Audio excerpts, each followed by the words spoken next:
ariko nyuma yaje kuvaho asimburwa n'undi, ariko wamusimbuye ushobora no kumara icyumweru utaramubona mu maso yawe, nawe ubwo ashobora kumara n'ukwezi atarabona isura y'umunyamakuru yibereye mu biro.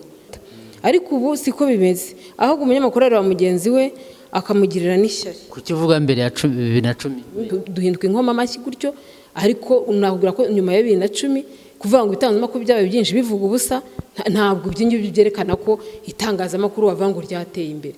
Guteze umuturage atishimye adafite umuvugira. Niba Minisiteri y'Uburezi itangaza ibintu ejo, Minisiteri y'Ubuzima igatangaza ibinyuranye n'ibyo ikabivuguruza, ubwo turi gukina akahe gakino. Ni ukuvuga ngo hagombye kuba hari umuntu uhuza biriya byose. Sinzi njye nibaza niba iriya nama Minisitiri w'Intebe bayicayemo cyangwa badahari, cyangwa ari imyanzuro amuhagasinya gusa atarahari. Ntabwo bishoboka uburyo Minisiteri ebyiri zagongana zikorera muri guverinoma imwe. Ati Minisitiri Shyaka akajya hari akisararanga ku maradiyo no ku mateleviziyo ati biryo birahari, kuko barahombya leta bakanahombya n'abaturage, ababyeyi baratanga amafaranga ngo abana barajya kwiga, bwacyo kumvira itangazo rasohotse ngo ntibazajyayo. Mwiriwe bakunzi ba televiziyo Umusingi, turabashuhuje, turabakunda cyane. Nkuko bisanzwe nyine urabizi gukora subscribe, amakuru ntakagucike ubu wa mbere kuyabona, ukore like usangize n'abandi. Turabasuhuje rero, turabakunda cyane. Tugiye kubagezaho ikiganiro, turavuga ku buzima mu gihugu ko buhagaze ubu ngubu. Turi buganire n'umutumirwa twabatumiye. Ubundi sinjya nkunda kuvuga amazina y'umutumirwa, ariko muha mikoro nyine akivuga. Mu kanya ndamuha mikoro abibwire, hanyuma tuganire nk'uko bisanzwe. N'abatindiye rero reka kamwegere tuganire nawe. Muraho Agnes? Muraho neza Gatera Stanley, nk'uko bivuze nyine nitwa Agnes Uwimana Nkusi, nkaba ndi umuyobozi mukuru w'ikinyamakuru Umurabyo, nkaba ndi umugore umaze igihe mu itangazamakuru, maze imyaka 21 nkora umwuga w'itangazamakuru hano mu gihugu cy'u Rwanda. Nkaba ndi n'umugore ukunda guharanira cyane ubwisanzure bw'itangazamakuru, aho nubwo bikomeye bitoroshye ariko turagerageza uko dushoboye kose. Murakoze cyane. Uvuze ko umaze imyaka irenga 20 mu itangazamakuru. Bivuze ngo iby'itangazamakuru byose ese iyo myaka yose umaze mu itangazamakuru ubona ariko kazi keza ukwiye gukora? Gukora itangazamakuru ni umuhamagaro, kuko itangazamakuru rikora ari uko rikunze, urikoze utegereje guhabwa igihembo kijyanye n'ibyo ukora ntabwo warikora. Itangazamakuru rero ni umwuga nkunda cyane, kuko njye ndibuka ko nigeze ngerageza no gushaka kandi kazi, ariko numva sakanjye, numva n'ubundi umuhamagaro wanjye no gukora itangazamakuru. Itangazamakuru rero icyiza cyaryo ni uko rikubohora. Rirakubohora ukisanzura mu bitekerezo, ikikuniga cyose icyo ubona cyakagombye kuvugwa cyagirira umumaro abaturage ukakivuga mu rwego rwo kugira ngo urengere rubanda. Ubwo rero ni umuhamagaro, ndabikunda cyane, mbikoze igihe kandi mba numva nta n'ikindi nabirutisha. N'abantu benshi bashaka kwibaza uburyo itangazamakuru rikora, bakibaza impamvu dukunda kuvuga cyane ibyo abandi batinya kuvuga, ariko iyo bikurimo ntabwo ushobora guceceka. Itangazamakuru ni umwuga mwiza iyo ukoze neza, ariko ukawukorana ubuhanga n'ubushishozi, kuko bikoze nabugongana n'amategeko. Bigonganya n'amategeko rero nabwo biba bibi, kumva wanabyanga, ariko iyo bikoze neza, warahawe amahugurwa ahagije, warabyize mu ishuri, ukabisesengura neza, usanga itangazamakuru nta cyiza nta gisa nkaryo. Itangazamakuru rero urumva ko ngiye kurisazeramo, kuko maze no kugira imyaka myinshi y'ubukure. Imyaka 46 ntabwo ari imyaka mike cyane. Ubwo rero ni ukuvuga ngo ntangiye kuba umukecuru mu itangazamakuru, kandi abyishimiye. Tugiye twumva mu yindi myuga itandukanye, ni umuntu akavuga ati giye muri uyu mwuga amazemo imyaka wenda 10 n'urugero, nakuyemo iki n'iki. Mu itangazamakuru ari cyo umuntu yakoramo agakuramo hano mu Rwanda? Mu Rwanda biterwa n'uko ukora. Iyo ukora neza ugakora itangazamakuru mu Rwanda, ariko ugakora n'itangazamakuru mpuzamahanga, byose ukabivanga amafaranga. Turavuga hano mu Rwanda. Hano mu Rwanda iyo urikora urimazemo igihe, ugashaka n'ikindi ukora ku ruhande cyunganira. Wishyiraho ibindi ku ruhande. Itangazamakuru gusa warikora rikagutunga ukagira icyo ukuramo kigaragara wereka abantu. uragira biterwa n'uburyo ukora icyo bita saving, uburyo wizigama, uburyo ukora management, uburyo amafaranga yose. Ese murahembwa ku kwezi? Ntabwo duhembwa ku kwezi, ariko amafaranga ubonye niyo yaba make ushobora kuyacunga neza akagira icyo akumarira. Mu itangazamakuru nta mafaranga menshi haba amafaranga make cyane, amafaranga yitwa ngo ni ay'urugendo, ngo ni ayo kugura ikarita yo guhamagara. Ese niyo wasevinga wenda ukubakamo nk'inzu cyangwa ukaguramo nk'imodoka? Ushobora kuyasevinga kuko na mwarimu ahembwa 44,000 ku kwezi. Hari ubu barabongeje, nko mwarimu ufite diplome ya humanité, ariko bagerageza kuyabyaza umusaruro. Bo bafite sako, bafite banki ya sako ibunganira, mwebwe mugira iki? Nta na kimwe tugira, turi papa tukanimama umugani waba bandi. Ariko mu itangazamakuru ryo mu Rwanda ubona ni abakene cyane, usibye ko waba ufite ahandi hava amafaranga ku ruhande, ariko ntabwo bavuga ngo mu itangazamakuru amafaranga ukuramo yakugira umumaro ku buryo wabasha kubaka inzu, ku buryo wabasha kugura imodoka, ku buryo wabasha kurihira abana mu gihe ubafite ku ishuri. Ni ibintu bigoranye cyane. Menya ari nayo mpamvu hari abanyamakuru badakunda no kubaka ingo, nk'abenshi basazira mu buseribateri, n'abagore b'abanyamakuru ukabona ntibashaka kubyara abana benshi, yabyara umwana umwe ukabona ko ari uwo nta bushobozi afite bwo kuzarira urenze umwe. Ibyo rero byose bikagenda biba ingaruka mbi zigenda zigaragara ku buzima bw'umunyamakuru. Ariko ubundi umunyamakuru ntabwo yakagombye kuba ari umukene. Ni uko mu Rwanda nyine hari inzego zirebera itangazamakuru, ariko usanga abayobozi bazo iyo bageze mu biro bacungana n'imishahara yabo y'ukwezi, bagacunga n'amadeni ya banki baba bafashe, n'amamodoka meza babikopeshe kugira ngo bayishyure. Ntabwo bagira hariya ngo barebe inyungu z'umunyamakuru. Ntabwo bareba inyungu z'umunyamakuru. Nk'ubu nshobora guha urugero, dufite nk'ishyirahamwe nyarwanda ry'abanyamakuru ARG, twamaze igihe tuyoborwa n'uwitwa Gonzaga Muganwa, ariko yayoboraga ubona ko yisanisha n'abanyamakuru cyane, ko yari yanavuye muri twebwe. Ari natwe dusa naho twamushyizeho kugira ngo adufashe. Yari umunyamabanga nshingwabikorwa wa ARG, ishyirahamwe nyarwanda ry'abanyamakuru. Wabonaga ko yisanisha n'abanyamakuru, akamenya ubuzima bw'umunyamakuru bwa buri munsi, akamenya n'icyo umunyamakuru akeneye n'icyo agomba kumufasha. Ariko nyuma yaje kuvaho asimburwa n'undi, ariko wamusimbuye ushobora no kumara icyumweru utaramubona mu maso yawe, nawe ubwo ashobora kumara n'ukwezi atarabona isura y'umunyamakuru, yibereye mu biro. Ubwo rero ibyo nabyo ugasanga bigira ingaruka ku munyamakuru. Niba umunyamakuru ayoborwa n'umuntu atisangaho, utisanisha n'abo banyamakuru, nta nubwo azamenya ibibazo by'umunyamakuru. Kandi noneho hariya niho hagombye kunyura inkunga zizafasha abanyamakuru kubaho. Ugasanga rero mu bindi bihugu byateye imbere umunyamakuru n'umuntu wubashywe cyane, nk'uko bavuga ngo itangazamakuru n'ubutegetsi bwa kane. Umunyamakuru usanga nyine ari uwa kane uvuye kuri perezida wa repubulika, aza ari uwa kane, kandi ukabona nyine ari umuntu usobanutse mu bindi bihugu byateye imbere. Usanga umunyamakuru ari umuntu ukomeye, uri strong, ufite n'amafaranga, ufite imodoka nziza agendamo. Ariko mu Rwanda ho ntabwo ariko bimeze, kuko ya miryango igomba kunyuramo amafaranga yagafashije umunyamakuru, usanga abari mu myanya yo gushaka amafaranga bageramo ntibarebe umunyamakuru ngo bamushyire imbere inyungu z'umunyamakuru, aba arizo bashyira imbere, ahubwo bashyira imbere inyungu zabo, bareba imishahara yabo, bagacungana n'imishahara y'ukwezi. Ibyo rero bigatuma umunyamakuru ahora adindira, adashobora kuzava hariya hasi ari. Kugira ngo umunyamakuru atere imbere ni uko aba amazemo igihe yarakubititse, bwa burambe bukamuhumuka amaso, hanyuma agashakisha ikindi yakora kijyanye cyakunganira ry'atangazamakuru kugira ngo abashe kurikora.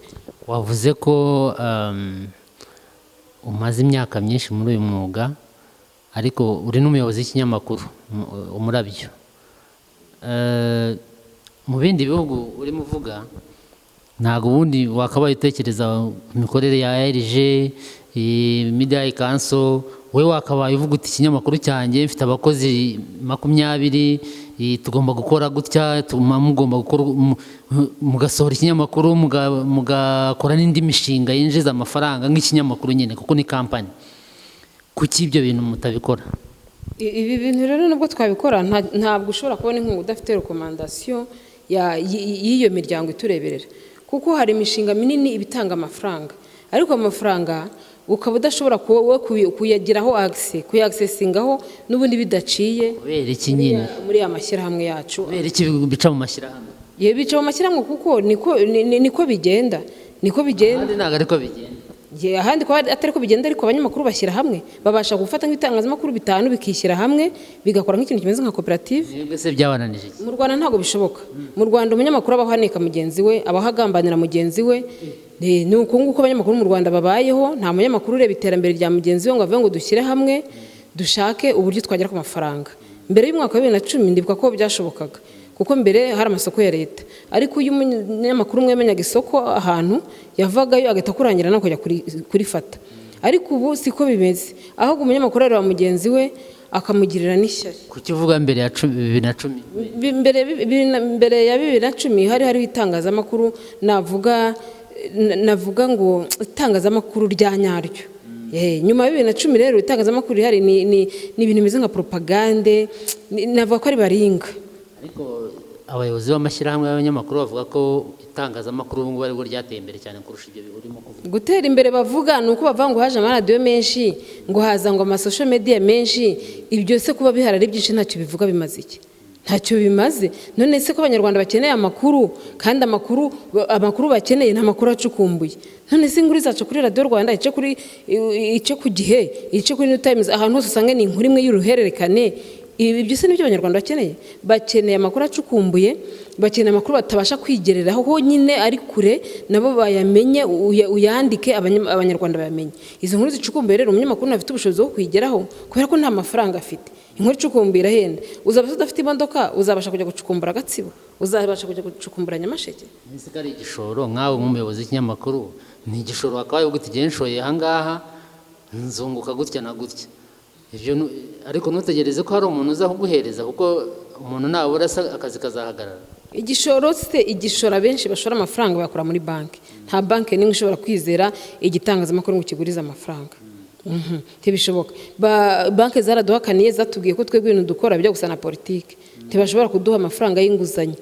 Nta handi rero ushobora gukura igishoro keretse habonetse inkunga. Ugiye muri banki ukavuga uti ingwate ni ikinyamakuru cyanjye, ntabwo baguha amafaranga. Baguha ko twaragerageje na mbere y'uwo mwaka wa 2010 nakubwiraga, nta nguzanyo baduhaga.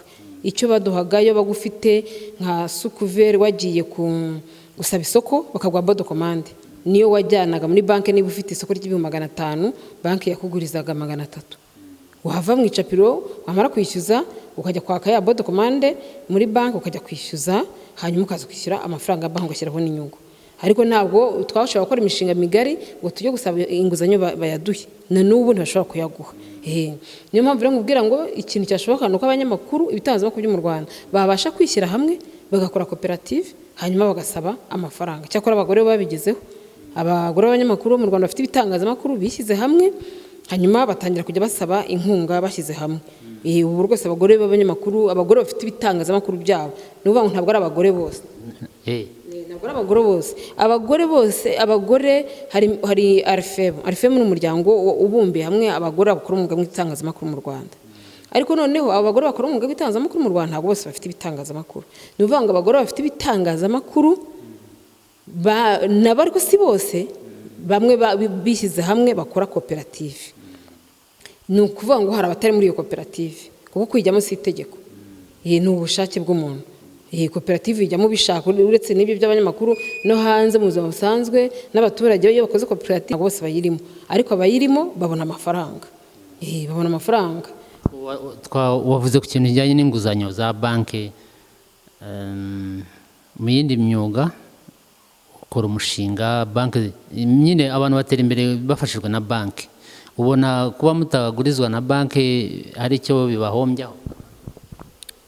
Turahomba kuko iyo banki iguha amafaranga ugakora ubonye igishoro. Urugero nk'ubu ikintu kigezweho cyane ni YouTube.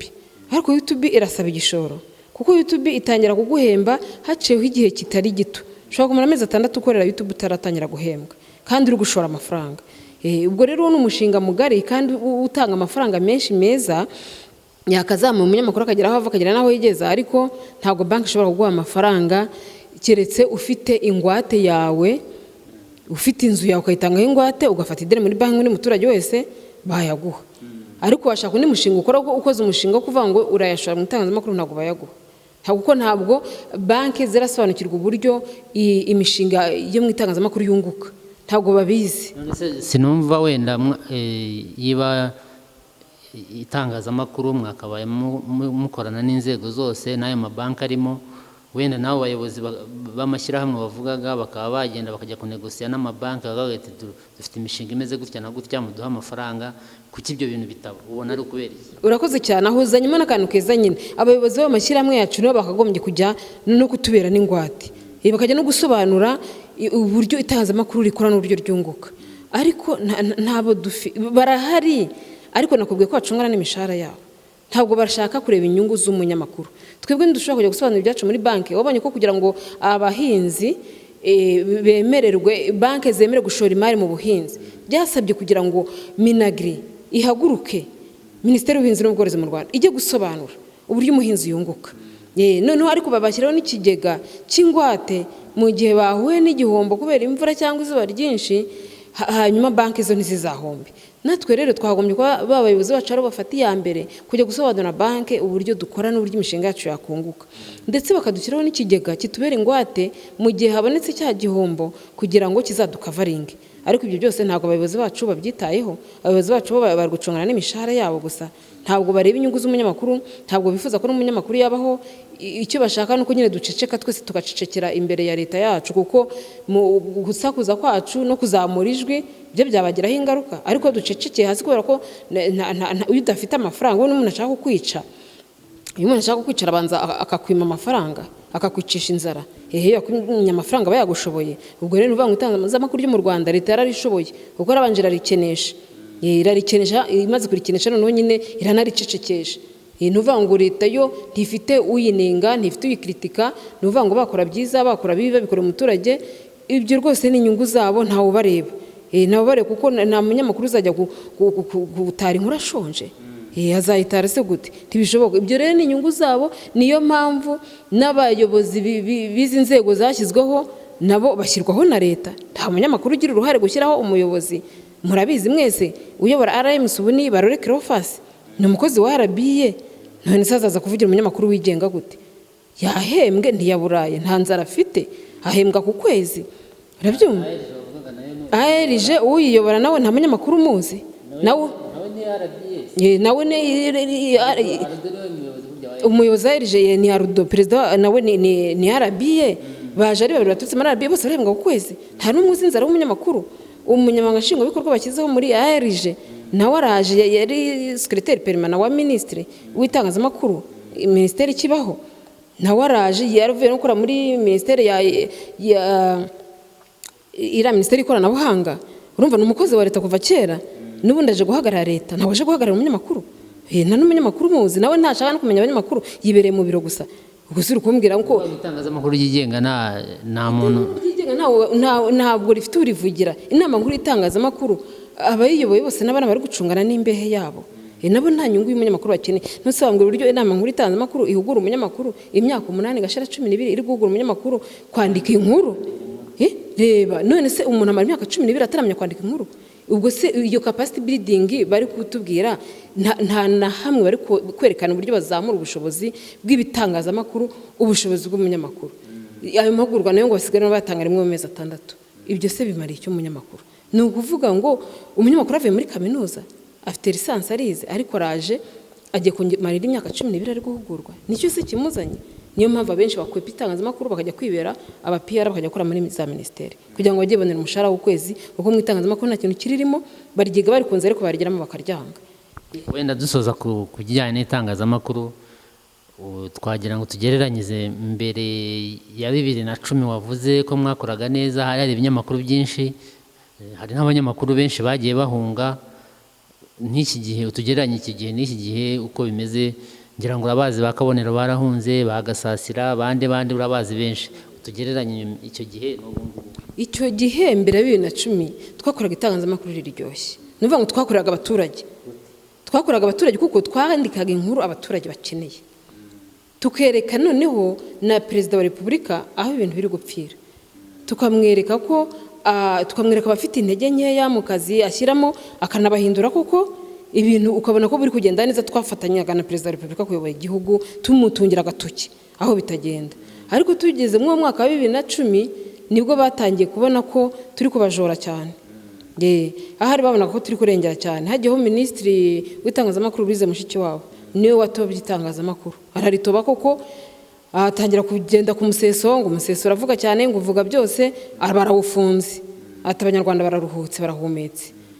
Nuko ubwo abanyamakuru umuseso batangira kubagendaho, bashyira no mu nkiko ngo baburane, bahita bahunga barigendera.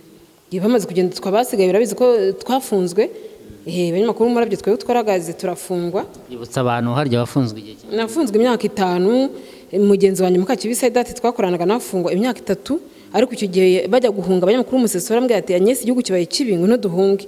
Ndavuga nise twese ntuduhunga amaherezo zabayahe. Babwira ko nyongeye guhagarara nkazaba basi igitambo cy'abagenzi banje, kandi koko niko byagenze kuva twafungirwa itangazamakuru nta wundi munyamakuru warongera gufunga. Kuba rero twarafunzwe tugaca inzira, byibuze abasigaye bagasigara babona ko uko bagomba gukora nyine, ko nta kuvuga ku gihari. Nuvuga ngo 2010 nibwo itangazamakuru barinizde burundu, abahunga barahunga, abapfa barapfa. Jean Leonard Rugambage nibwo yapfuye arashwe mu buryo tutarasobanukirwa n'ubu ngubu. Hanyuma natwe turafunzwe, itangazamakuru barazimye. Nyuma yaho rero itangazamakuru ryakurikiyeho kugeza uyu munsi turimo ni itangazamakuru rya propaganda. Nuvuga ngo abanyamakuru bari ubu bakorera leta. Mbere twakoreraga abaturage, ariko turi gukora leta, ariko tugakora leta itanaduhemba. Irahemba bamwe, abandi ntibahembe. Iri guhemba abanyamakuru bayikorera nyine, ariko twebwe abanyamakuru bigenga twe ntiduhembwa, kandi turi kwandika inkuru. RBA yavuze n'inzo natwe dusubiramo, kuko niko dutegetswe, kuko dukora ibinyuranyije n'ibyo turahura n'ingorane, turasubira muri ya gereza, turahunga, turaburirwa irengero, turi bupfe natwe mu buryo budasobanutse. Tugahitamo rero natwe guceceka, tukajya dusubiramo inkuru nk'izo baduhaye, duhinduka inkoma amashyi gutyo. Ariko unahubwira ko nyuma ya 2010 kuvuga ngo itangazamakuru byabaye byinshi bivuga ubusa, ntabwo byinshi byerekana ko itangazamakuru wavango ryateye imbere. Guteze umuturage atishimye adafite umuvugira, ntawe uhari uvugira rubanda, twese ducecetse turi kurebera gusa. N'umunyamakuru ugerageje ngo ari Nyagambura ngo aravuga arerekana ibitekerezo bitandukanye n'iby'abandi, baturiya ni ikigarasha, bakagushakira amazina. Bakubona ucecetse utakivuga, aravugaga mbere ati buriya sigara imanikwa nekera inkotanyi. Umunyamakuru umwe akabanira kwishisha mugenzi we, ugasanga ibintu byaradogereye. None ukibaza se mu Rwanda ni itangazamakuru turi gukora cyangwa ni komedi twibereyemo?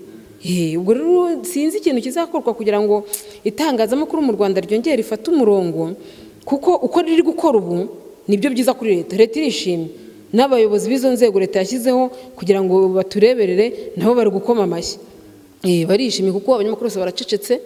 Ariko mbere ibyo twakoraga rwose ndahamya ko twakoreraga abaturage, ko twarandikaga, dufite ubwisanzure, nta wadukoreraga autocensure y'inkuru dusohora, twari dufite ubwigenge. Ariko ubu ntushobora kwandika ikinyamakuru ucyoheze mu icapiro Kampala ngo nikigera ku mupaka babure kubanza kugicekinga, nibasangamo inkuru badashaka baragitwika, ntikinjira mu gihugu. Ubwo sunumva ryari itangazamakuru. Ubwo rero ugasanga mu Rwanda hari icapiro naryo ni nk'iryabo, naryo ririmo maneko zicayemo. Hari utwa Safari Gaspard wari wicaye muri capiro ry'imvaho nshya, nta kandi kazi yakoraga, nako kubanza kujora ibinyamakuru bije kwacapirwa ngo rero ko nta nkuru bashyizemo itoneka leta, hanyuma yayisangamo agahita guhamagara mu cyamakuru cyangwa n'igitware. Ntabwo turi bugicape. Ubwo rero ugasanga ibyo byose mu nzego zose, ahantu hose turagoswe.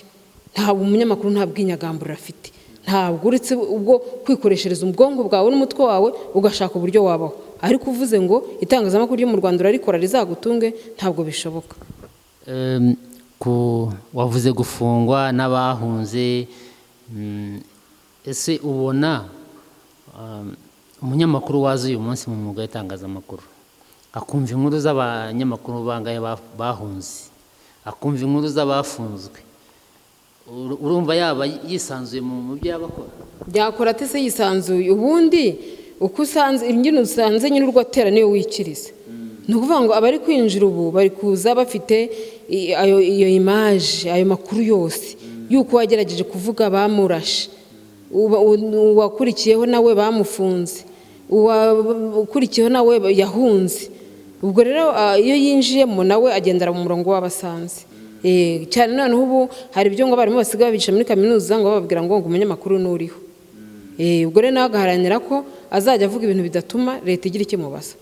ubwo rero nituguma nyine muri uwo murongo ni ukuvuga ngo itangazamakuru ryo mu Rwanda rirasinziriye. Nk'ubu nahoze mbona umuryango w'abanyamerika ureberera inyungu z'abagore abanyamakuru uri gusaba abagore 3 ku isi yose bagerageje guharanira ubwisanzure bw'itangazamakuru, kabone n'ubwo leta yaba yarabatoteje ikabashyira mu nkiko zikanabafunga ko bashaka gutanga igihembo kuri abo bagore. Ariko noneho iyo ugeze mu Rwanda bakanagusaba ngo ubanze ubyemere, urabyemera ko leta yagutoteje? Icyo nacyo bakakibaza ngo kuba ubwabyo ubyemera. Noneho wareba rero nko muri Afurika twe kwirirwa tureba no mu Rwanda ugashaka nk'abo bagore ukababura, kuko ubushize ndibuka igihembo cy'ubushize nari nagihawe muri Afurika twajya turi 2, yari jewe n'umundi munyamakuru witwa Hassan Ruvakuki w'umurundi, nawe yafunzwe imyaka 3 azira kwandika inkuru yarasohoye mu itangazamakuru. No mu Rwanda re nanjye narimo nuvuga ngo ku isi yose n'ubundi bari bahembye muri Afurika havamo 2, none ubu barashaka guhemba abagore 3 ku isi yose. Ubwo rero wajya kureba washaka wa mugore waba waragerageje kwandika inkuru abandi ngo batinye kuvuga zerekana ko rwose yageze n'igihe ndavuze ko mukoma amashyi. Ndewe ndakora nakubwiye yuko itangazamakuru ryo mu Rwanda ryahinduye gahunda ari irya propaganda, ari ry'abanyamakuru bose bari gukora muri iki gihe. Ariko njye mfite uburambe, nabwo ko maze uyu mwaka 21 ngiye gukora itangazamakuru.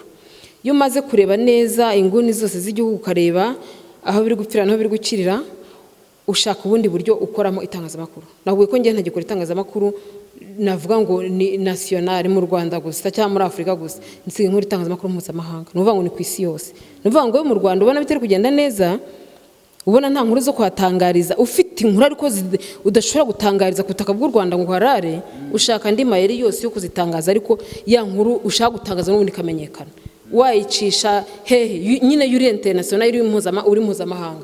Icyangombwa nuko ya nkuru imenyekana. Ubwo rero nabyo biba bisaba ubundi bwenge buhanitse. Niyo mpamvu nakubwira ngo iyo umaze igihe mu itangazamakuru umenya uko rikora, ariko iyo winjiye vuba ntumenya aho winjira, ntumenya naho usohokera. Urinjira uvuga ati se iriya nkuru nagombye kuyandika, ariko ninyandika baramfunga, ninyandika barangendaho nirukanke mpunge. Ariko njyewe ntabwo ariko mbibona. Njyewe inkuru yo nyibonye iratambuka, uko itambuka n'injyo bizi nibanga ryanjye, ariko iratambuka. Icyo mfa nuko itambabaza ngo abuza hinyura, iratambuka. Shobora no kutayitangariza ku butaka bw'u Rwanda, ariko icyo mfa nuko byanze bikunze itambuka wisohokera ntibindeba. Icyo mfa nuko gusa mbona ko yatambutse kandi isi yose kabimenya. Urakoze cyane ko reka tube iby'itangazamakuru tuve ndumva ari birebire cyane. Katuvuge ku byemezo bifatirwa abaturage mu bihe bya coronavirus. Abantu benshi bagiye babivugaho ko byabarakaje guma mu rugo biki, wowe muri wowe wabifashe uti? Ibyemezo bifatirwa abaturage usanga bihutiyeho, usanga biza bitura hejuru, ntabwo umuturage abanza guteguzwa. Nk'ubu hari abataye ingo bagiye mu minsi mikuru, babura uko bagaruka kugeza n'ubu abana bafungiye babasize mu rugo, bari kumenywa n'abaturanyi. Ababyeyi babuze inzira ngo bagaruke basanga abana babo, kandi noneho bari batangaje gufungura amashuri. Ibyo babitangaza ababyeyi badahari, batari kumwe n'abana babo. Rero ikintu nakomeje kuvuga njyewe mbona nuko harakombye kujya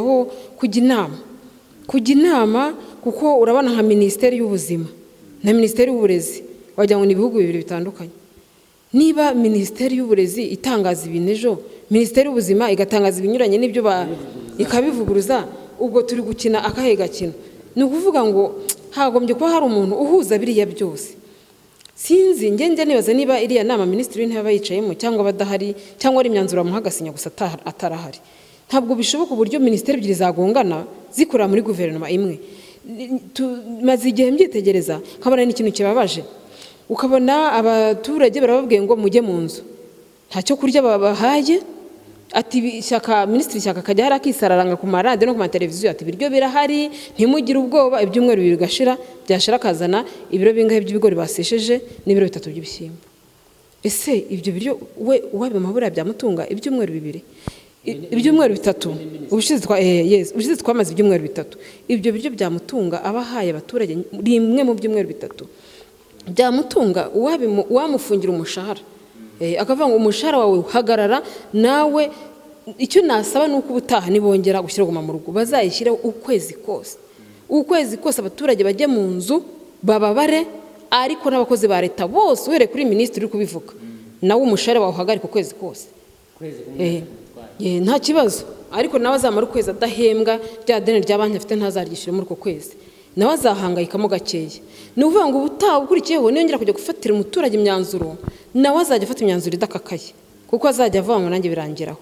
Ni ukuvuga ngo ufatiye umuturage umwanzuro ngo guma mu nzu, nta cyo kurya umuhaye, guma mu nzu, yaryaga avuye ku bunza nzaruhahira, guma mu nzu, kandi we arasohoka ajye kuri banki ahembwe umushahara we, ahahire muri alimentation uko asanzwe ahaha, afite pisine. Abo bantu bari muri Guma mu Rugo baba bagomba no kwishyura amazu y'abandi. Yego, baba bagomba kwishyura ba nyiri ibyondo, baba bagomba kwishyura imisoro, abashinzwe umutekano baza kwishyuza, abishyuza ibishingwe, ibyo byose biba biri ku mitwe yabo, kandi bamubujije kujya guca inshuro hahandi akura amafaranga. None se uwo muturage uri gukubuza uburenganzira bwe bene ako kageni, korona ni icyorezo, kandi si cyo cyorezo cya mbere kije mu Rwanda, si nacyo cya nyuma, n'ibindi turabitegereje. Numva bavuga ngo hari na COVID-21 igiye kuza, niyo turayitegereje ngo mu kwezi kwa gatatu, niba ari byo n'abatari bihuha. None se korona mu Rwanda, korona ni mu Rwanda ntabwo ari irahande, wambwira ute uburyo Amavubi niyo ajya gukina? Ntabwo yazengurutse ihura n'abakinnyi baturutse mu bihugu bitandukanye. Hari korona mwumvise baje batuzaniye, hari abakinnyi bahuye n'Amavubi yacu wumva baba barafashe iyo korona. Tanzania yarakinnye kandi ntabwo bo nta n'akapfukamunwa kahaba, ubuzima buratembera hose. No muri Kongo hari wagiye gushyingura ejo natubwira ati agapfukamunwa twagasize kuri douane. Ibi biri mu Rwanda. Mu Rwanda barakaza ingamba cyane, ibintu bakabikomeza, bakabihiriza abaturage ubuzima. Nta mpamvu rero kubihiza umuturage ubuzima, kuko umuturage hari uburenganzira bw'ibanze utagomba kumwambura. Uburenganzira bwo kujya gushaka igitunga abana, umuryango we arabufite, abwemererwa n'itegeko. Mu gihe rero umwambuye utabanje no kumusobanurira, utanabikoze mu nzira nziza, ufunze restaurant, business y'umuntu arayifunze kandi arishyura banki. Kandi noneho mu isoko barajyayo, mu masaro de coiffure barajyayo, ahantu hose barigo bisiritanaho, mu mamutaxi, mu mabisi, he hose urabona ubuzima handi buri kugenda. Ariko ufashe business y'umuntu arayifunze, iyo undi iri gukora ni kugenda ugira ukereye icyo bita uburakari mu baturage. Mu gihe abaturage bagenda barakara gato, igihe kiragera bagahomboka, bagaturika. Kandi iyo baturitse ntushobora kubasubiza, biba byarangiye nyine, nta garuriro. Ibyo rero nibyo nakubwiraga ko iyi Guma mu Rugo yatumye abaturage batekereza cyane, batekereza kure, batekereza nabi, ishaka no kubangisha ubutegetsi buriho. Icyo kintu cyarabakomerekeje cyane. Ni ukuvuga ngo bagiye gufata izindi ngamba kuri 22, gusa turasaba ko hazabaho gushishoza, hazabeho gushishoza, barebe aho bari gutsikamira umuturage. Ntabwo umuturage agombye gutsikamirwa muri kino gihe tugezemo. Tugeze mu bihe bikomeye, tugeze mu bihe gucunga umuturage ubu bigoranye cyane, kuko abaturage baracicitse ntibavuga, ariko bacicikanye byinshi, kandi barababaye, bafite agahinda n'intimba. Niyo mpamvu rero navugaga ngo ubutaha ingamba zizaze babanje kwicara neza, bazigeho. Twari tugikomeza ikiganiro rero, wari ukivuga ku byemezo bifatwa n'abaminisitiri ku ngamba zo kwirinda korona. Wifuza ko mu byemezo ubutaha wumva harekurwa ibiki, byagenda gute, uko wumva ushaka kubibona bimeze? Ariko nta n'icyo bakagombye gufungwa, nta cyagombye gufungwa, kuko ikintu cyose kiri muri business cyagombye gukora, ahubwo hagakazwa ingamba zo kwirinda icyorezo. Niba ari ukujya muri restaurant bagashyiramo intebe, bagashyiramo umwanya uhagije, utanga ibiryo ntabahurira n'uje kwakira icyo kurya, kuko ntabwo wavuga ngo ufunga izindi business ufunze restaurant. Uravuga ngo bajye bagena ngo bapakinge ngo babitware. Hako Abanyarwanda nibange bafite ubushobozi bwo kujya gufata ibiryo no kwishyura ya masashi babipfunyikamo. Umumotari yarira hete, umumotari aragutwara ajya kukubwira ngo arumva inzara imwishe, uyabuza. Ni ukuvuga ngo barebe buri muntu wese ku rwego rwe, business z'abantu bareke kuzihagarika. Niba zihagarika bahagarike n'imisoro ya Rwanda Revenue. Ni ukuvuga ngo niba fungure business zikore. Niba ari insengero zo zahindutse business, kandi bavuze ko nazo zigiye kugeza isoro, nabo niho bakura amafaranga. imishahara y'abapasitori niba ikenewe kuki bizinesi yabo bayifunga? Niba ari abasenga nabo ntibashyiraho wenda kumwe basigaye bagabanya imibare ngo ni 30% cyangwa 50%, bashyiraho amateraniro agenda asimburana nk'uko mbere babikoraga. Hanyuma amasaha yo gufunga nayo nta mpamvu yo kuvuga ngo nibafunge bizinesi saa 11 na saa 11 nubwo corona yandura. Nacyo ni ikibazo. Yego, none se nyuma saa 11 basanze aribwo corona yandura, saa 11 hakiri kare cyane.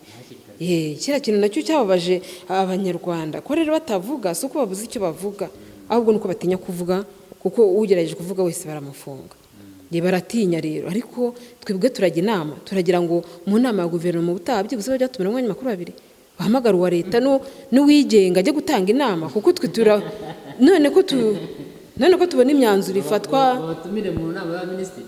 Birakwiye kugira ngo bajye gutanga inama n'ibitekerezo, kuko abanyamakuru bagera henshi bakagenda bareba ibibazo abaturage bafite. Abanyamakuru bamenya amakuru mbere nk'uko izaba kuri 22 bakandika ibintu bavuga uko babona ibintu hanze, noneho ahubwo bo bagasoma bakamenya ati ubwo abanyamakuru banditse ku bintu n'ibi bibangamiye abaturage bakareba uburyo babihindura, ariko kubatumiraho ndumva bitako. Turi kubabwira rero kandi baduteze yombi, bari no kudukurikira babyumve. Twe n'inama turi gutanga, turi kujya turagira ngo rwose ibyemezo babisubireho. Kira cyorezo ntabwo ari mu Rwanda kiri gusa, kandi si cyo cyambere kije mu Rwanda, si nacyo cyanyuma, ahubwo nibiga uburyo bagomba kumanaginga ibyorezo, kuko tugeze mu gihe cyabyo. Niba ujye usoma ibitabo, genda soma, berekana ko kuva mu mwaka wa 2000 kugeza mu mwaka wa 2030 tuzaba turi muri periode y'ibyorezo gusa. Ubwo rero nuvuga ngo tugomba kwiga guhangana nabyo, tukiga kubana nabyo. No kuvuga ngo urafunga business y'umuntu umwe, business imwe ihagarare indi ikore, nabwo kwaba ari uguhohotera abanyarwanda. No kuvuga ngo nibafungure business zose zikore, abanyarwanda bibakomeza ubwirinzi, birinde, hanyuma n'amasaha yo gutaha akomeza uko yari ameze. Niba ari saa 3, niba bari bisaha bashyira, ariko saa 11 ho ni kare. Byo nta muntu rwose ubishyigikiye.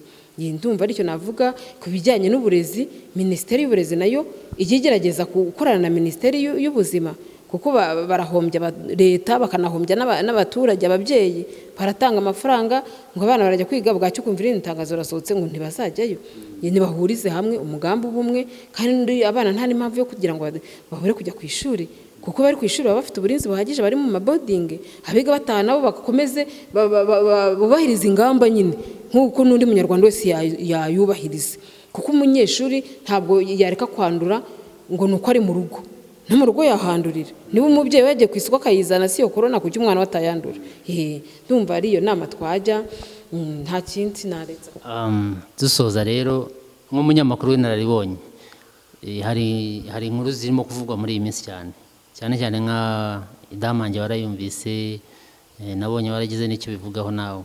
Tubwire Idamange wabyumvishe ute ibyo yavuze? Idamange ibyo yavuze yatinyutse kubivugira ku butaka bw'u Rwanda. Bira nta muntu bivuga ari mu Rwanda, kugira ngo bivuge agomba kubanza kurenga imbibi z'u Rwanda akajya kubivugira hanze, ko biratumenyerewe ko bivugwa n'abantu bari hanze. Ntabwo tumenyere ko byavugwa umuntu uri mu Rwanda yatinyuka kubivuga, kuko mu Rwanda hari ibyo tutavugaho, atari uko tutabibona, ariko kugira ngo turinde, kuko nta mutekano umuntu aba yizeye 100% uko ikintu cyose avuze cyakwakirwa neza. Niba rero atinyuka guhagarara ku butaka bw'u Rwanda akavuga kuri jenoside, akabanenga izi ngamba zifatwa zikakaye, yego natwe abanyamakuru turazinenga ntitugire icyo tuba, ariko abanyamakuru benshi bageze kuri jenoside bafata feri. Jenoside na FPR ni ibintu bitajya bivugwaho mu iki gihugu. Ndibuka ntangira akazi mu kinyamakuru Museso, Charles Kabonero yarambwiye ati uzandika ku bintu byose ushaka kubona mu iki gihugu, ariko nugera kuri jenoside na FPR ntuzabivugeho. Sinigeze mbabaza impamvu, njye narabiretse gusa nabyubashye nk'uko babimbwiye, ndeka kubivugaho. Rero Idamange ko yaratinyutse akavuga kuri jenoside yakorewe Abatutsi, navuga ko yatewe ku karere. Nanjye ntabwo ndibigira ikintu ndenzaho. Uko yabivuze nyine nuko kuba yaragize ubutwari bwo gutinyuka akabivugaho, ubwo afite izindi imbaraga. Anavuga ko ari Imana yari yamutumye, yarafite Bibiliya, ashobora ko ari umwuka wera wamufashije wamusunikiye kubivuga, kuko abanyamakuru benshi umwuka wera kujyana muri gereza. Urabajyana kuko Imana yo yagutumye yagusunitse. Niba rero yamutumye kuko simbizi, niba ari Imana yamutumye ko yarafite Bibiliya avuga ko ari mission ariho, nta muntu waguhagarara imbere ngo akubuse. Ari Imana yagutumye uragenda kuko iba yakubwiye ko izanakurinda. Ubwo rero nawe afitanye ibanga n'Imana ye, ntabwo byo nabitindaho cyangwa ngira icyo nabivugaho gihambaye. Gusa icyo yavuze gikomeye ni uko yatinyutse gusubira nk'amagambo Padiri Nahimana nawe avuga ko Perezida Kagame atariho, akakangurira abaturage bose gukora icyo bita marche cyangwa se imyigaragambyo ikozwe mu mahoro, bakajya mu rugwiro gusaba ko uwo murambo wasohoka. Icyo nicyo kintu gikomeye yakoze wabara nk'icyaha, kuko bafite ibyo bagomba kumurega, ko yakangurira abaturage gukora ubutegetsi buriho kandi atabifitiye ububasha. Mbese icyo ni icyaha kizarebwa mu rwego rw'amategeko. Ariko ibindi byose yaba yaravuze byaba ari ibitekerezo bye, uretse ko wenda yaba yaratanze igitekerezo kuri genocide kandi ari ikintu kitagomba kuvugwaho, aho niho wenda yaba yararengereye. Hari abantu bavuze ngo kubera iguma mu rugo n'ubukene, ibibazo byinshi bituma abantu bagira za trauma. Ni hari abantu bagira trauma akumva bimubanye byinshi, wenda akeneye nk'umuntu kumuganiriza kugira ngo nyine asubire muri mood nziza. Ntabwo ibyo ngibyo ubona ko nabyo ari abantu bazajya bahura n'ibibazo nk'ibyo bagafungwa wenda kubera izo trauma n'iki? Oya, ntabwo umuntu ashobora kugira trauma kubera kuguma mu rugo. Kuguma mu rugo bikomeje kuba bidakurikije gahunda, uretse ko twe twizera ko leta igiye kubikosora, bikomeje kujya biba bidakurikije gahunda. Hari urugero nk'ababyeyi bafite abana benshi, akabura icyo agaburira abana, wowe rwose ashobora no kwiyambura imyenda akahita ku gasozi akiruka. Ari n'ufite amadeni muri banki, yaba atekereza uburyo bajya kuza guteza cyamunara inzu ye nawe bigatuma ashobora kugira trauma. Ariko impamvu mvuga ko bidashobora kubaho ni uko iguma mu rugo tuyivuzeho cyane. Ya mbere ntiyavuzweho cyane, n'abantu benshi babashije kubyihanganira, ariko iyi yo yateje ikibazo kandi nayo abantu bavuzeho cyane. Iyo rero impamvu mvuga ko bitazashoboka ni uko kuyivugaho cyane na leta ibayumva. Twebwe turi kwizera ko bitazongera. Dufite icyizere ko bitazongera, dufite icyizere ko leta igiye kubikosora bikaba byiza, ku buryo nta muturage uzongera kugira ikibazo. Kuko bikomeje gutya, uretse n'abaturage, uretse abantu benshi, uretse no kuvuga ngo ni rubanda rugufi, n'abo hejuru twita ko bakomeye nabo bazagira ibibazo, kuko abakozi ba leta batangiye guhagarikwa muri leta mu kazi, kandi bahagarikwa bari bafite amadeni ya banki, kandi none imishahara ntibakibahemba, babaha 3/4, kandi nabyo bakabibaha mu gihe cy'amezi 6. Y'amezi 6 yashize babaha imperekeza y'amezi 2. Ubwo rero nabo ubwabo nubwo biyize, nubwo tuvuga ngo nibo bo hejuru basobanutse, nabo baziruka mbere y'aba baturage bo hasi. Niyo mpamvu rero turi kuvuga ko ibi ngibi bigiye kugabanuka kugira ngo boroshye ibibazo, kuko bikomeje gutya byo rwose byazateza ingaruka zikomeye cyane, twazazibona mu bihe biri imbere, kuko hazaza n'umujinya. Nakuye ko abaturage bashobora kuzagira umujinya ukabona bakoze n'ikintu kidasanzwe. Turashoje rero, ariko ndagira ngo ngusabe wenda n'ubutazongere tugirane ikindi kiganiro, ko haba hari ibintu byinshi abantu baba bakeneye kumenya. Tuzaganire kuri politiki y'u Rwanda, amashyaka akora gute mu Rwanda, ese arahari ubwisanzure bw'itangazamakuru? Nubwo twavuzeho gake, ariko abantu baba bakeneye gutanga ibitekerezo bisanzuye, adatinya ngo nimvuga iki baramfunga gutya na gutya. Ariko mu gusoza nyine nagira ngo ku byo twaganiriyeho, itangazamakuru ugira icyo uvuga, urifuza ko bigenda gute? Kuko na mbere mwari mufite ibinyamakuru bisohoka mukora mubona amafaranga, ubu ngubu ngo ni za social media. N'abaza wavuze ko ari ingoma amashyi bakora propaganda, urifuza ko byagenda gute? Itangazamakuru uko nifuza ko ryamera ntabwo bishoboka. Abanyamakuru bo ubwabo mu gihe cyose batarashyira hamwe ngo baharanire uburenganzira bwabo, ntabwo bashoboye kubona ko uburenganzira buraharanirwa. Niba badashobora guhaguruka ngo baharanire uburenganzira bwabo, buri munyamakuru wese akaza ari nyamwigendaho, ubwo buri wese azajya yirwanaho ku cyo giti. Ubwo buri wese ayo mashyirahamwe ntacyo amaze kuba ariho, arahari nyine nibaringa, agaburira bamwe, abagaburira abayiciyemo, bari mu myanya y'ubuyobozi bararya bagahaga, naho abanyamakuru bo ntacyo bateze kuri ari amashyirahamwe, nta nyungu bateze kuzakura muri ari amashyirahamwe. Niba Media Council ihabwa amafaranga ya leta igakora kuri budget yayo, igafata amafaranga agenewe itangazamakuru ikayashyira muri Media Council, ayo mafaranga akaba atagera ku munyamakuru. ubwo si uri kumbwira ko ibyo urambwira ko Media High Council iri hariya n'abanyamakuru mukabivuga ariko ntihagire igihinduka. Ntihagire igihinduka. RMC yo kugeza ubu twavuga ko inshingano zayo zubahiriza kuko yagiye hariya ari urwego rw'itangazamakuru rw'igenzura kugira ngo bagenzure ibyaha bikorerwa mu itangazamakuru mbere y'uko abanyamakuru bajyanwa mu nkiko. Yesi byubahiriza gute kandi na manda yabo yararanye ni ikibazo cya corona, ni ikibazo cy'icyorezo cyaje habura umwanya kugira ngo bategure. Itangazo se basohoye rivuga ko ari kubera corona, ariko barabizi n'abari muri ya myanya y'ubuyobozi ntibabashaka kuva kuko nakubwiye ko bose bacungana n'inda zabo, bacungana n'imbehe, bacungana n'imbehe, nta muntu n'umwe ushaka kumva cyane. Gusa inshingano misiyo bari bafite rero kugabanya imanza zijya mu nkiko, baragerageje yego, ntabwo wavuga ngo ni 100%, ariko ntako batagize. Inshingano yabo niyo nyine, izo inshingano bari bafite yo gushyira mu bikorwa niyo bakoze. Hanyuma kuba abayobozi bayoboye RMC batavaho ngo hashyirwaho abandi ni kwa kugundira ubutegetsi. Muri Afurika nta muntu ugipfa kurekura ubutegetsi mu buryo bworoshye. Iyo agezeho abumva adashaka kuvaho, abafite amadeni ya banki ashaka kubanza kwishyura, abafite imodoka nziza yikopesha agomba kubanza kwishyura, ibyo byose akagumaho nyine ari kubamba umunyamakuru amubamba ariko agashara ke nikamucike. Nibyo twiberamo. Niyo mpamvu rero nkubwira ngo izi nzego zose ziriho ndiye kuri njye mbona ntacyo zimaze, zaba ziriho zaba zitariho. Umunyamakuru utazi kwirwanaho ngo yirwarize yihigire n'ubundi azicwa n'inzara. Ngewe rero ntabwo nyiri kuri urwo rwego rwo kureba ku ziriya nzego ngo se ngo zizamfasha iki, ngo nizitamfasha nzapfa. Oya, ngewe byo nabwiye ko nabirenze, ariko abanyamakuru bari kwinjira mu mwuga ubu ngubu nibo bafite ibibazo, nibo bafite ingorane, nibo banakagombye gushyira hamwe bagahindura ibintu. Ariko abantu bakeneye kubona ikinyamakuru murabyo, baragikeneye kukibona.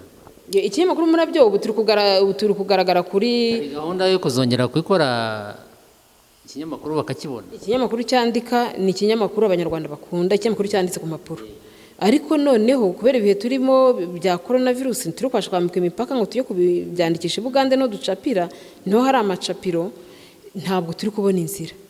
Noneho rero twebwe icyo turi kwifuza ni uko iki cyorezo nikigenza amaguru make n'ubundi tuzongera twandike. Kuko ntabwo itangazamakuru ryandika, uzarebe ku isi yose, uzarebe na Jeune Afrique Intelligent mu Rwanda batangaye amafaranga menshi cyane. Ni ikinyamakuru kinahenda, ikinyamakuru kigura 5,000 hano mu Rwanda. Nubwo itangazamakuru rikorewe ku ikoranabuhanga i Burayi ryateye imbere pe, ariko ibinyamakuru byandika ku mpapuro biracyasohoka. Nuvuga ngo ni ikintu cyubashywe. Ikinyamakuru cyanditse ntabwo amakuru yacyo agenda ngo ahere. Urasoma urumva kuri radio amakuru akaba arahise, kuri televiziyo bikaba birarangiye, ariko urupapuro wasomye uri mukuru n'umwana wawe n'umwuzukuru, hahandi wabikibitse mu kabati, nazafata urupapuro akajya kuri toilette, yagiye kurwanabuza arabanza agasoma akareba amakuru. Umuntu udasoma nta nubwo amenya, yakibika akavuga ati reka ndaza kugisoma nitonze, ariko amakuru iyo agucitse kuri radio cyangwa televiziyo biba birangiye. Kandi noneho ikinyamakuru cyandika inkuru kikayicukumbura, akaba ari inkuru ndende, ukamenya byavuye byatangiye bite. Biriya binyamakuru bisohora ku mpapuro nibyo bituma abana bacu n'abazadukomokaho bamenya amateka y'u Rwanda, amateka y'igihugu cyacu. Kuko hari ibitabo byanditswe kera, ubu nibyo bizajya biyobora abana bacu kumenya amakuru y'ukuri. Kuko ubu buri wese agenda atangaza amakuru uko abishaka, amateka bashaka kuyahindura bakayagoreka, kandi ntabwo ushobora guhindura amateka ngo bishoboke. Murakoze rero, nyango turagushimiye. Bakunzi ba TV Umusingi rero twaganiraga na Agnes, mwumvise ibyo avuze ku ngingo zitandukanye, kandi atwemereye ko tuzongera tukaganira. Turabakunda cyane. Ciao.